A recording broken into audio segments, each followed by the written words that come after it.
Hi class. So this tutorial we will see on how to debug a program.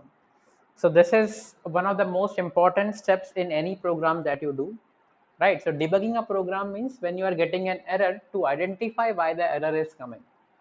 Okay, so the usual practice that I feel most of the students follow and many coders also, just they keep on writing printf, printf, like printf, now I am here, now I am inside for loop, now I am outside for loop.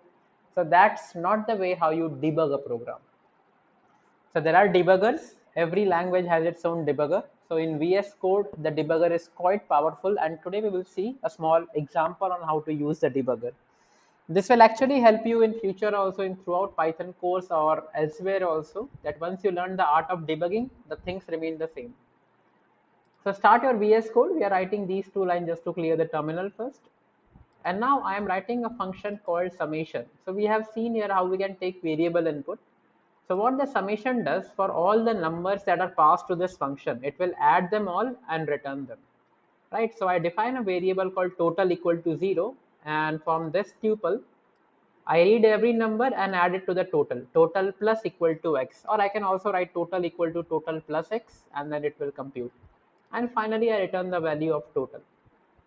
This lucky number 99, I will teach you why I have included this. Right now, it's not useful.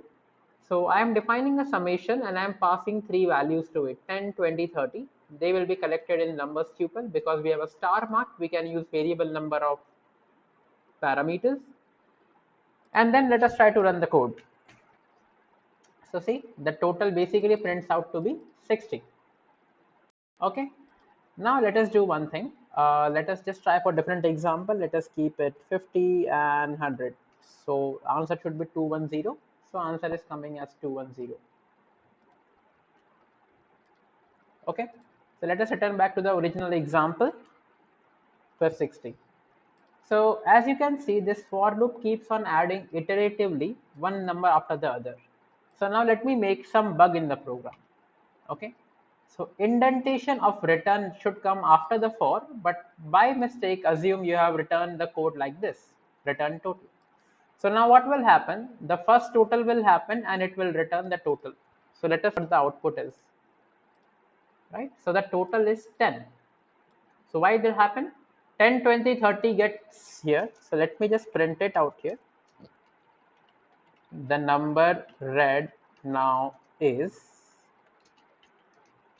so X is the number read, right? See, the number read now is 10 and you are having only 10 here. It should have been 10, 20, 30. So to do a debugging, let us say, okay, we start our program and either you can, when you hover over line number 16, you can see the red dot here. You can click this red dot. Alternatively, you can come anywhere in the line and press F9. F9. Right? Okay. So for me, this was the zoom in key for my program. Okay. Just a minute, class. Sorry for the interruption. Okay. Right. So I have set a red breakpoint, which is indicated like a red signal, right? So now you have to do two things. You come on the left hand side, you will see this kind of icon, right? So this is a debugger pane basically. And right now here you have a settings, open launch.json. You may have it blank, don't worry. Just click this setting button and this file will open.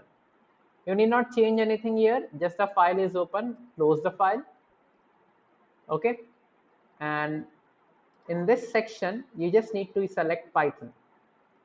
Okay, if you're not seeing Python, just press F5 from your keyboard. And once you press F5, it may ask you for the interpreter to use. You can just select Python for the current file. And now you see I am in the debugger mode, right? How do you identify? For example, when you had your code like this, when you press F5, just see a small window will open here. See this, right? So this is your debugger pane. Now what does debugger do is like, we select a particular line, it will execute the code till that point and stop at that particular breakpoint. So as you see, we are on line number 16 because we give the breakpoint on line number 16. So these are a few buttons that we will see one by one what happens. So first is step over, and we will first start with step into, right? What does step into do? Is going into the steps of the program, right? So, and have a look at here also. For example, these are the variables here, right? Special variable, function variables, and you can expand them and see what happens here, right? So function variable, function is a summation, and then you have a lot of things are there. Right now we can just ignore and see how to debug the code. So right now we are doing this step into. As you can see in the window, F11 is the shortcut, right? So what happens with step into? I read the lucky number, and now I am on line number 17. The breakpoint will remain forever on that line till you don't start a new debugging session. So on line number 17, it has come. So basically line number 16 has executed. So you can see lucky number 99 is stored in the variable section. So we know that lucky number is having the value 99. Again, what will I do? I will do step into, right? So when I did step into, what happens? See, I'm calling the function summation. So now I move to the summation function, right? And within summation, I am on line number 9. See, when the debugger is on line number 9, it does not mean that it has executed line number 9. It is to be processed. Okay. So the moment I pass three values to the summation function, 10, 20, 30, you can see the numbers is now a tuple, 10, 20, and 30, right? So in the numbers, now let us go into step into. When I do step into, I have for X and numbers, right? Now I have, see, I have executed statement number line because I am on line number 10. So total is equal to 0. You can see the total is 0 now, right? For X and numbers. So what did numbers have? Numbers has 10, 20, and 30, right? So now again I will do step into. So step into is, so for basically X will read the first number. So X has the value 10, right? The first number was 10 here. So X is now 10. Again I do step into. So I am on, see, it prints the number read now is 10. You can see on the console, the number read now is 10. Even if you debug, whatever will be on the std out or print statement will come on the terminal only, right? Now I again do step into. So see, now I am coming to the return total, right? It should have actually added all those numbers because right now the total value is just 10 and I am returning the total. Where does the return go? From the point where it was called. When I do now step into, see, you directly go to the line number 17. In fact, there are two iterations of the for loop which are basically remaining, right? And you can see in the variable tab, the return value of summation is only 10 and not 50. Oh, sorry, 60. Right? Again, let us do step into. When you do step into, you basically see the print value. It is a line number 19. And once you execute this, you get the value as 10 and the program terminates and the debugging session terminates. Right? So 2-3 things you learned here. So when you debug, basically you saw, okay, let me just press F5 and start debugging once again. Okay, let us go into step into. I am on the total is 0. I do step into. I start my for loop. See, I know there are three numbers, right? 10, 20, 30. So my for loop should run for 3 times. I come on the print statement. I go on the total. I should again actually go into for. But because of the bug, which I have intentionally put here to show you an example, the step into is directly going here. So I basically now come to know that my for loop is executing only twice. So the bug is at this particular point. So what I can do, I can backspace here, save the program, and now try to step into, right?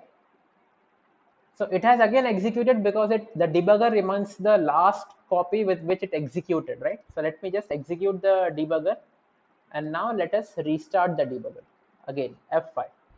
Now if you see, there are no bugs in the program because the for loop will execute again and again.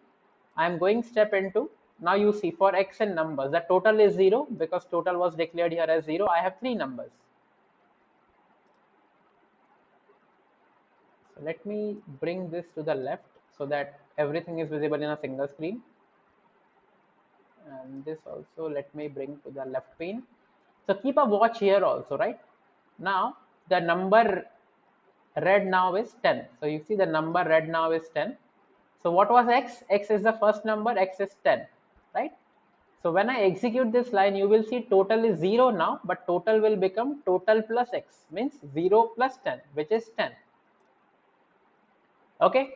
Now what happens when I do step into, see, now it did not go to the return statement, it is executing the for statement. When I go into for, the total was previously 10, the value of x now is 20 because it is the second iteration. Second iteration means the value is 20. Now it will do total plus x, 10 plus 20, which is nothing but 30, right?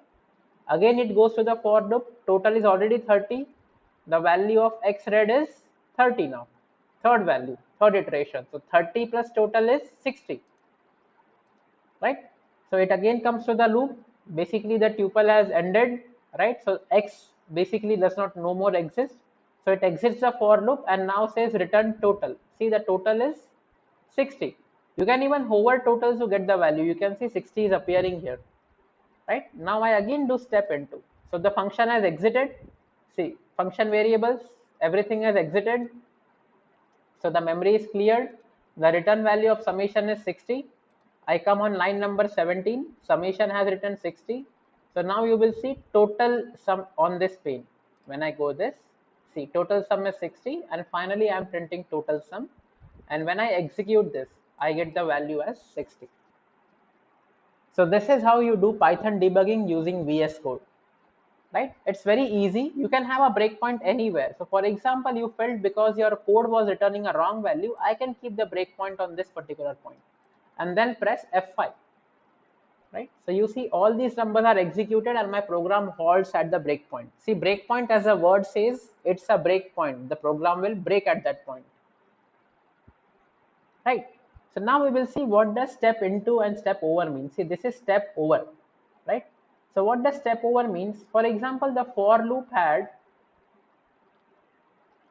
three, the total numbers in this particular variable tuple were 3, right? The for loop will execute 3 times. So what the problem was step into was, because the for loop had 2 statements and the numbers were 3, this will execute, see, 6 times. I have to execute so many times. So in that case, I can just do step out. Step out means, okay, I know my this loop is correct, just let me step out of this. So when I step out of this, what happens? Everything here gets executed and now you are directly outside the function in which you were executing, right? So it may happen that you have a large code and you have multiple functions in it, and you know, okay, yeah, these 4-5 functions are working absolutely fine. When I'm going to the 6th function, I'm getting an issue. So you can directly step out of those functions, or in the middle of any function you feel, okay, now I feel this function is evaluating correctly, you can just step out, right? So the program executes, and now we will see what happens with step over, right? I'm keeping the breakpoint at lucky number 99. You can use F9. So when I'm executing the debugging, okay, see, I am on line number 16. When I press, see, this is step into, this is step out, and see, this is step over, right? The icon is something like there is a speed breaker here and you are stepping over it. Now let's say I know my summation function is working perfectly well, right? So why should I go and check the summation function again and again, right? I can now directly have here, for example, I say here print hello world. So when I do step over, you just observe this, 16 will directly come to 18.